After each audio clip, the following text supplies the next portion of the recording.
Hi everyone, in this video patanan sa inyo paano ginagamit yung mga moving averages sa forex trading ninyo.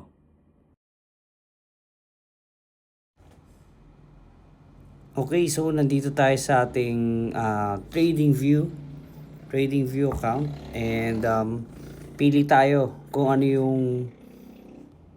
ano yung asset na gagamitin natin, no? Alright, so to start with the moving averages, of course, we need to put the moving averages. Okay, so paano nga ba yan? I'm using mobile here right now and nasa 4-hour time frame tayo. Alright, so all you need to do is just go to this icon. Ayan. And then look for tools indicators. Ayan. And so from here, you can just search moving averages. And you can have moving averages, simple moving average, and exponential moving average. Ayan. So from here, simple moving average, ayan, it's quite lagging. Ibig sabihin, medyo mas huli yung galaw niya. So just to give you an idea, ayan, lagay natin yan. And lagay natin yung exponential na yan. So as you can see, there's a difference. Ayan. No? Pareha sila ng value. So the moving average, and the SMA is the purple. And okay? And the EMA is yung blue. Ayan. So medyo mas may lag yung simple moving average. Kasi as you can see, pababa na itong asset na to, pababa na itong Euro, Japanese Yen. Medyo mataas pa ang bato ng moving average or yung galaw nitong SMA. Ayan. So, ganun yung difference niya, no? Okay. So, yan. Pinagtan natin kung paano ilagay yan. So, from 4B, and I'd like to use EMA 9 and EMA 21. And as you can see in my chart, no? So, this one is for day traders, scalpers, and those who trade in the lower time frame. Okay, but you can also use this sa 4-hour time frame. I'd like to add EMA 50. Ayan. So para mas smooth lang yung ano natin, no? So ano bang galaw niyan? Ano bang purpose niyan? Okay, so we are in the 4-hour time frame, and dito ang purpose niyan para sa akin is that once na mag-cross itong EMA 9 ko, which is the blue, mag-cross yung blue sa yellow, which is the EMA 21, it signals bearish trend. Ayan. Yan yung purpose yan. Okay, we are in a 4-hour time frame, which is yan, gumalaw na yung price niyan talaga, no? Pero hindi ka pa huli.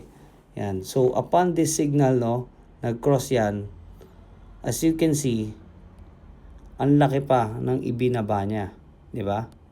So hindi ka pa talaga nahuhuli. Ayan. So meron ka pang napakalaking linya or trend na pwedeng sabayan. Ayan. So again, this moving average, this use of moving average is beneficial or effective kapag trending yung market. Pero kapag ka sideways yung market, like this, ayan, taas baba lang siya, medyo wala na siyang kwenta dyan. Ayan, so you wait again. Wait for something to happen like the cross. Ayan, this one, nag-cross yung 9 sa 21. Ayan. ibig sabihin, it can be bullish. But, yan, medyo pwede ka pa mag-antay dyan kasi baka bumasag or fake out lang yan. Okay, but you can try, no? You can try to enter here. Ayan, although pababa yan, that's the purpose, no? The 21 EMA 21, it acts as your support zone, no? Gumagalaw na support yan. So pwede kang bumili dyan, syempre with your SL. Ayan, so SL mo is around here. Ayan, para medyo malayo-layo lang. And you have here, no, 1:2. Yan, pwede mong gawin yan.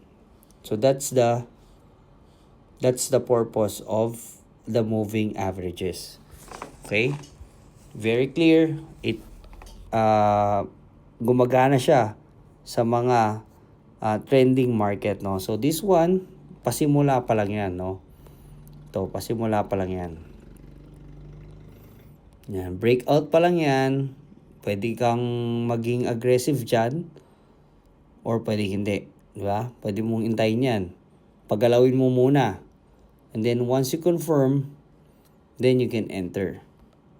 Okay? So we look for other opportunities, no? Okay, so palit tayo ng yan. Okay, yung medyo may trend. Okay. Okay, here in this Euro USD, no? Again, nag-cross, no? C9 sa 21 and it signals bearish condition. So, where can we enter here? Ayan, so dito pa lang siya nag-cross, although bumagsak na siya dyan. Kahit mabasag niya itong EMA 21, as long as hindi pa yan nagko-cross, yun yung signal natin yung magko-cross yung 9 sa 21. So once na nag-cross na iwan ka, where do you enter? Yan. So we can enter here. Yan. So dito nag-cross sa 1.17677.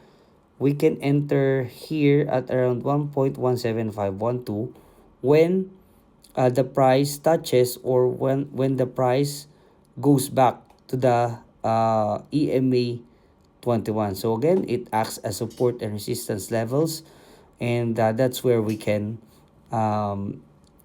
manage our risk by entering there, no? Yan. So dito tayo magkakaroon ng sell order. Yan. Dito, no? Okay. So our SL is just above the moving average. Ayan. And we can target this one, 1.170. Ayan. Kasi, bakit? Meron tayong immediate support dito. Ayan. If you are quite conservative, but if not, ayan, pwede kayong mag-target dito.